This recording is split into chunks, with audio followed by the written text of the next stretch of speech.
demandé la mise en application des décisions de la CEDEAO et aujourd'hui se rétracte.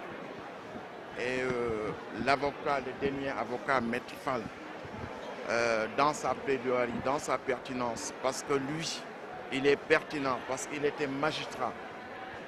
C'est après qu'il a démissionné de la magistrature à cause des vices qu'il a observés dans la magistrature. Il a étalé ces vices-là devant tout le monde. Ce qui fait qu'aujourd'hui, il a utilisé des mots qui étaient des mots violents. Je ne vais pas reprendre ces termes. Mais aujourd'hui, la seule manière de s'en sortir pour Macky Sall, c'est de tenir la perche que lui a tendue la CEDEAO. Je considère, et c'est ça ma lecture, que la CEDEAO a essayé de l'aider en lui tendant une perche. Mais Macky Sall n'a pas compris cela parce que la CEDEAO a compris qu'il s'est engouffré dans une situation inextricable. Mais Macky Sall, il est entêté, il est têtu, il est obtus, il n'est pas prêt au dialogue. Et cette situation-là nous rappelle simplement ce que Dieu dit dans le Coran.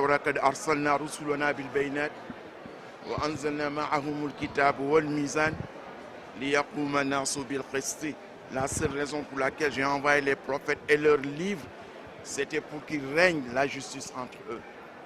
De toutes les nations, de tous les prophètes, de tous les livres sacrés, ils avaient une seule mission, la justice. C'est pour ça que Dieu dit que aramalna sama bop togn aramalna len togn kon bu len tognonté digënté Macky Sall ak Khalifa Sall mom Macky Sall moko togn. Mais comme l'avocat l'a rappelé à la justice divine qui est toujours là, et tôt ou tard ils auront à en répondre devant le jugement de Dieu.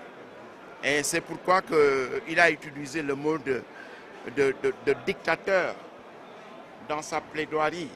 Et quand il le disait, ça me rappelait simplement Daniel Ortega du Nicaragua, qui a été le leader du mouvement sandiniste, qui a été porté au pouvoir avec des idées de gauche.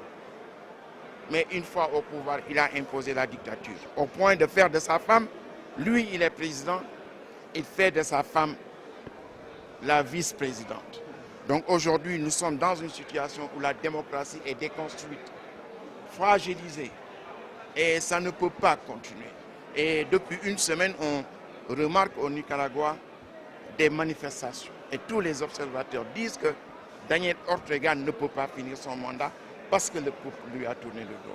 Et la manifestation de vendredi dernier est un avertissement à Macky Sall.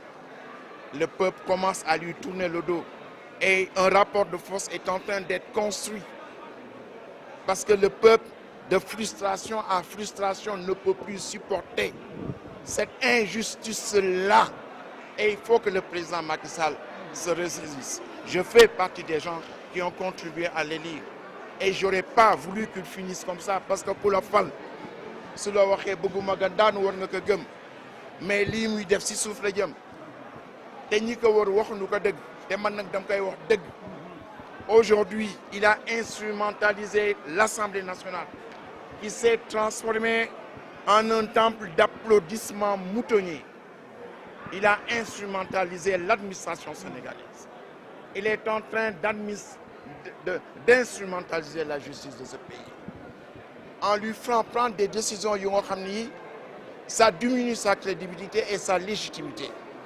Il a instrumentalisé les familles maraboutiques en instituant cette mafiocratie politique, religieuse et griotique qui fait que de plus en plus le peuple tourne le dos au marabout parce qu'il fait faire au marabout des choses qui ne sont pas dignes, qui ne sont pas conformes aux enseignements de Seigne Touba et de la Jumadix.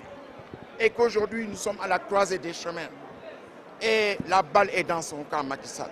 La seule chose qu'il doit faire aujourd'hui, c'est de libérer Khalifa Sall. Il y a une organisation régionale de renom à laquelle le Sénégal appartient, qui dit que la procédure est viciée et quand la procédure est viciée, il faut arrêter les poursuites. Donc il n'a pas le consentement international, il n'a pas le consentement régional par la CEDEAO, il ne va pas avoir le consentement de l'Union africaine, il ne va pas avoir le consentement des Nations unies. Donc il n'aura pas le consentement international. Et s'il n'a pas le consentement international, personne, les rapports qu'ils vont faire, ils vont prendre le tempo de ce qui se passe aujourd'hui et ce soutien et ce consentement international. Et s'ils condamnent Khalifa Sall, ça va être la goutte d'eau qui va déborder. C'est l'erreur de trop. C'est l'erreur qui va faire basculer la France, les États-Unis et tout le monde. Et ce consentement, il va le perdre.